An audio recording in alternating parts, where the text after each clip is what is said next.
Hi friends, நான் தான் மணி சாதிக். அதாவது பார்த்தீங்கன்னா இந்த அம்மா பேர் வந்து மல்லிகா. இவங்க வந்து குவைத் வந்து ஃபர்வானியா ஹாஸ்பிட்டலில் இருக்காங்க. அதாவது பார்த்தீங்கன்னா இவங்க வந்து ஆல்ரெடி வந்து அக்காமா முடிஞ்சு, அதாவது 1.5 வருஷமா அக்காமா முடிஞ்சு வெளியில் வேலை பார்த்துக்கிட்டு இருந்தவங்க இப்போ கால்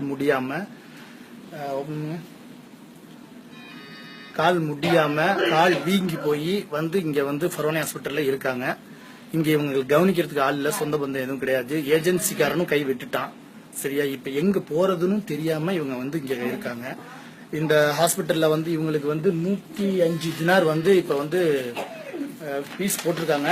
105 தினார் இதை கட்டிட்டு போக சொல்றாங்க.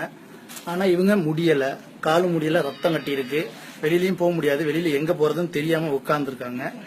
தயவு செஞ்சு இந்த அம்மாவுக்கு வந்து தயவு செஞ்சு நம்ம எல்லாரும் உதவணும். ஆல்ரெடி நம்ம வந்து மணிகண்டன் அப்படிங்கிற ஒரு பையனுக்கு வந்து அதான் ஹாஸ்பிட்டல் உதவி செஞ்சு அந்த பையனை ஊருக்கு அனுப்பி வச்சிருக்கோம். அதே மாதிரி இந்த குவைத்தில் உள்ள அமைப்புகள், ஜமாத்துகள் கண்டிப்பா வந்து இந்த அம்மாவுக்கு உதவி செய்யுங்க. திருவண்ணாமலை மாவட்டத்தை சேர்ந்தவங்க, திருவண்ணாமலை தான், மல்லிகா அவங்க பேரு. கொஞ்சம் தயவு செஞ்சு இவங்களுக்கு உதவுங்க. கண்டிப்பா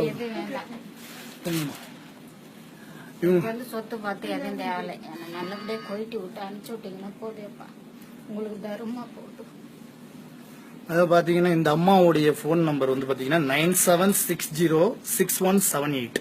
அதாவது பாத்தீங்கன்னா 97606178.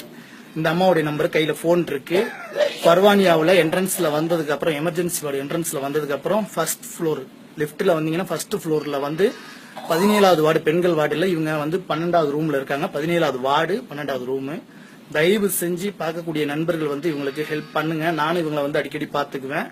எனக்கு இன்னைக்கு தான் தெரியும். என்னுடைய ஃபேஸ்புக்ல வாட்ஸ்அப்பை பார்த்துட்டு நண்பர்கள் பக்கத்துல அக்கம் பக்கத்துல இருக்கவங்க இவங்களுக்கு ஆதரவு இல்லை, நீங்க வந்து பாருங்க அப்படின்னாங்க. நான் இப்ப வந்திருக்கேன்.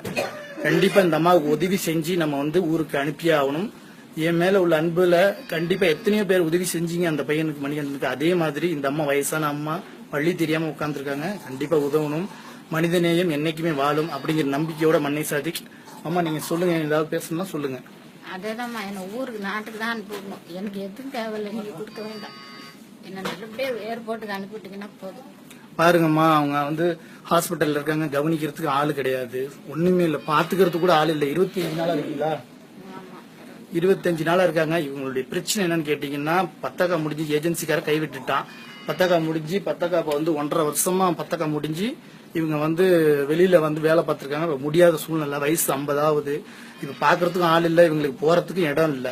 இப்ப பணம் கட்டிட்டு வெளியில போறதுக்கும் வழி இல்ல. சரியா, நான் வந்து அடிக்கடி பாத்துக்குவேன். கண்டிப்பா வந்து அமைப்புகளும் ஜமாத்துகளும் நல்ல மனித நேயங்கள், குவைத்தில் உள்ள மனித நேயங்கள் வந்து இந்த அம்மாவுக்கு உதவி செய்யணும். மறுபடியும் சொல்றேன், இந்த அம்மாவுடைய போன் நம்பர் 97606178. நம்பிக்கையோட மண்ணை சாதிக்கு இந்த அம்மாவும் காத்துக்கிட்டு இருக்காங்க. அந்த அம்மாவோட முகத்தை பாருங்க. நம்ம அம்மாவுக்கு எப்படியோ அதே மாதிரிதான் நம்ம ஊர்ல எப்படி நம்மளுடைய அக்கா தங்கச்சி சொந்த பந்தம் எப்படி இருப்பாங்க, அவங்களுக்கு ஏதாவது ஒண்ணா நம்ம காப்பாத்துறது இல்லையா, அந்த மாதிரி இந்த அம்மா எப்படி, இந்த அம்மாவுக்கு வேற ஒண்ணும் இல்ல, நல்லபடியா இந்த ஹாஸ்பிட்டல்ல இருந்து என்ன ஊருக்கு அனுப்பி வச்சா போதும்பா அப்படிங்கிறாங்க. அதானம்மா? ஓகேம்மா. இந்த அம்மா பேர் மல்லிகா, திருவண்ணாமலை மாவட்டம். எனக்கும் கான்டாக்ட் பண்ணுங்க. என்னுடைய போன் நம்பர் 55166181. என்னுடைய வாட்ஸ்அப் நம்பர். கண்டிப்பா வந்து இவங்களுடைய டீடைல் தெரியும்னா கண்டிப்பா வாங்க. ஃபர்வானியா ஹாஸ்பிட்டல்ல இருக்காங்க. என்ட்ரன்ஸ்ல வந்ததுக்கு அப்புறம் ஃபர்ஸ்ட் ஃப்ளோர்ல வந்து 17வது வார்டு பெண்கள் வார்டு. இங்க வந்துட்டு உள்ள வந்துட்டு 12வது ரூம் தனியா இருக்காங்க, கஷ்டப்படுறாங்க. கண்டிப்பா இதுக்கு இவங்க உதவி செய்யணும். அமைப்புகளும் கண்டிப்பா உதவி செய்யணுங்கிற நம்பிக்கையோட உங்கள்கிட்ட நான் இந்த வீடியோ கொடுக்குறேன். நம்பிக்கையோட மனிதனையும் என்னைக்குமே நிலைச்சிருக்கும் அப்படிங்கிறது. நன்றி, ரொம்ப நன்றிப்பா, எங்களை காப்பாத்தி கொடுங்கப்பா. கவலைப்படாதீங்க. உங்களுக்கு வந்து நண்பர்கள் இருக்காங்க, நான் இருக்கேன், நம்மளுடைய முகநூல் நண்பர்கள் இருக்காங்க, எல்லாம் இருக்காங்க. கவலைப்படாதீங்க, நம்ம எல்லாம் இருக்கான், பாத்துக்கிட்டு இருக்கான். உங்களுக்கு அழுவாதீங்க, நாங்க இருக்கோம். ஓகேவா? தைரியமா இருங்க, காப்பாத்துவீங்க. நம்பிக்கையோட மண்ணை சாதிக். பாய்.